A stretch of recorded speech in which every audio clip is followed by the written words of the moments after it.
अस्सलाम वालेकुम dear in welcome back dear. आज के सेशन में हम देखने वाले हैं कि what are the different types of a contract of bailment. Sir, जैसे आपको पता है कि बेलमेंट एक ऐसे ट्रांजैक्शन को बोलते हैं कि जिसमें एक शख्स दूसरे शख्स को कोई गुड्स हैंड ओवर करे किसी खास मकसद के लिए, एंड वो पर्पस जब पूरा हो जाए तो उसको वापस करता है। यानी कि नॉर्मली डेली रूटीन में जब हम किसी को बॉल पॉइंट देते हैं या किसी से इवन बुक्स लेते हैं, ये सारे के सारे गुड्स के डिफिनीशन में आते हैं। तो लिहाजा ये जो ट्रांजैक्शन होती है that is what contract of bailment. अब ये जो कॉन्ट्रैक्ट ऑफ बेलमेंट है इसकी कितनी टाइप हो सकती है, आज हम इसको समझेंगे। सर, बेलमेंट के कितने काइंड हो सकते हैं?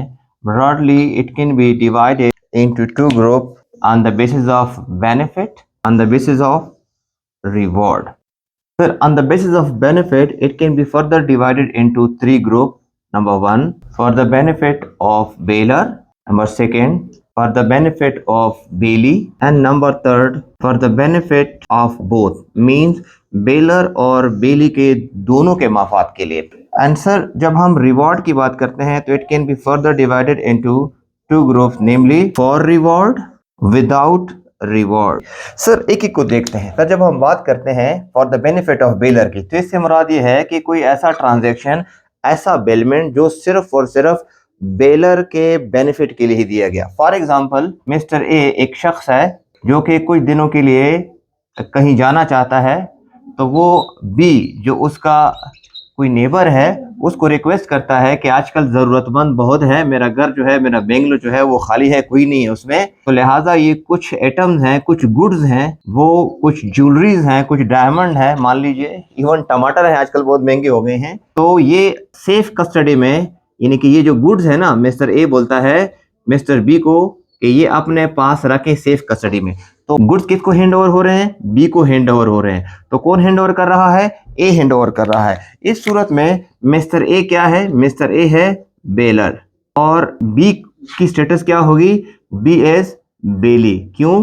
क्योंकि कॉन्ट्रैक्ट लॉ बोलता है कि वो शख्स जिसको गुड्स डिलीवर किए जाएं, हैंड ओवर किए जाएं, that will be known as bailee, और जो हैंड ओवर कर रहा है that will be known as bailor. अब देखें ये गुड्स किसके मफाद में बी को हैंड ओवर हो रहे हैं? बी को किस लिए हैंड ओवर हो रहे हैं? किसका मफाद है? किसका बेनिफिट इन्वॉल्व है? डेफिनेटली मिस्टर ए चाहता है कि उसकी जो गुड्स है ना वो सेफ कस्टडी में रहे, और उसके लिए बी उससे कोई चार्ज नहीं कर रहा, ना ही मिस्टर ए बी को कोई एक्सपेंसेस पे कर रहा है। तो ऐसे बेलमेंट को कहा जाएगा bailment for the benefit of baler only. Sir, जब हम बात करेंगे फॉर द बेनिफिट ऑफ बेली, तो इससे मुराद होगा, इसी मिसाल को ले लेते हैं, बी रिक्वेस्ट करता है, कहता है आप तो कराची जा रहे हो, सही है, आपका जो फ्रिज है ना, या जो आपका जो टीवी है वो घर में वैसे पड़ा हुआ है, क्रिकेट मैच चल रहे हैं, तो हम कुछ दिनों के लिए इसको इस्तेमाल कर लेंगे, जब आप वापस आ जाओगे तो हम आपको आपका टीवी वापस कर देंगे। अब देखो, टीवी किसकी मलकियत है? ए की, जो कि बेलर है। टीवी किसकी ओनरशिप में है, किसकी पोजीशन में? Actually mister A. और कौन डिमांड कर रहा है? Mister B. तो मिस्टर ए जब टीवी बी को हैंड ओवर करेगा तो किसके बेनिफिट के लिए होगा? यानी कि क्यों कर रहा है? क्योंकि बी डिमांड कर रहा है, और it is in the benefit of mister B. तो बी कौन है? ये बेली है। तो सेकंड कैटेगरी हो जाएगी for the benefit of Bailey only. इस सिचुएशन में ये जो ट्रांजैक्शन हो रही है, जो गुड्स हैंड ओवर हो रहे हैं, ये बी के बेनिफिट के लिए हो रहे हैं। Sir, for the benefit of both, इसका मतलब ये हुआ कि एक ऐसा बेलमेंट कि जिसमें दोनों पार्टीज का मफाद जुड़ा हुआ है, मतलब बेलर का भी बेनिफिट है और वो जो ट्रांजैक्शन है that is also in the benefit of bailee too. For example, इसी सिचुएशन को ले लेते हैं कि मिस्टर ए जो है, इसका ये टीवी जो है ये खराब हो गया है। फॉर एग्जांपल, ये टीवी जो है इसका खराब हो गया है, और मिस्टर बी जो है ये कोई कोई मैकेनिक है, कोई टेक्नीशियन है, लेकिन मिस्टर बी जो है वो इतना बड़ा मैकेनिक नहीं है, नई नई उसने शॉप ओपन की हुई है, और मिस्टर ए चाहता है कि उसकी टीवी जो है वो ठीक हो। मिस्टर बी चाहता है कि मेरे पास कोई काम आए, मैं फ्री में करके दे दूंगा, लेकिन मेरा जो बिजनेस है वो चले, मेरा थोड़ा एक्सपीरियंस भी इसके ऊपर हो जाएगा। अब देखो, जब मिस्टर ए टीवी को बी के हैंड ओवर करेगा तो ए क्या कहलाएगा? बेलर कहलाएगा। बी कौन कहलाएगा? बेली कहलाएगा। अब ये जो टीवी है, ये जो ट्रांजैक्शन है किसके बेनिफिट में है? डेफिनेटली बेलर के बेनिफिट में भी है, क्योंकि ठीक होके आ जाएगा, और बेली के बेनिफिट भी है क्योंकि वो उसके ऊपर एक्सपीरियंस कर लेगा, एक्सपर्टीज बना लेगा, उसका बिजनेस चल पड़ेगा। सो ये जो ट्रांजेक्शन है, ये जो बेलमेंट है, it is for the benefit of both, मतलब इसमें बेलर का भी बेनिफिट है और बी का भी बेनिफिट है। Keep one thing in your mind, यहां पर पैसे का लेन देन इन्वॉल्व नहीं है।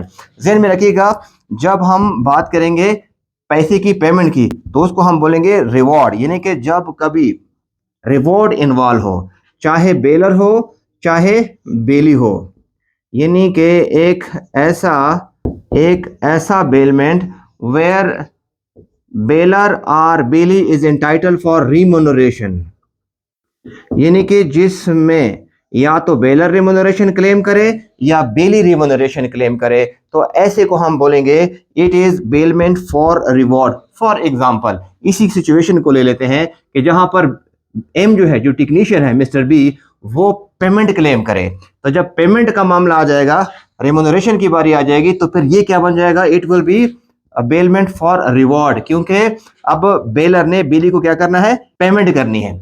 या इवन अगर मिस्टर ए जो है वो अपने टीवी को मिस्टर बी के हवाले करता है और आप उसको बोलता है कि फ्री में नहीं दूंगा, मैं आपसे इतने चार्जेस लूंगा इस टीवी के इतने दिनों के, तो इसका मतलब है क्या चीज इन्वॉल्व होगी, पैसा इन्वॉल्व हो गया।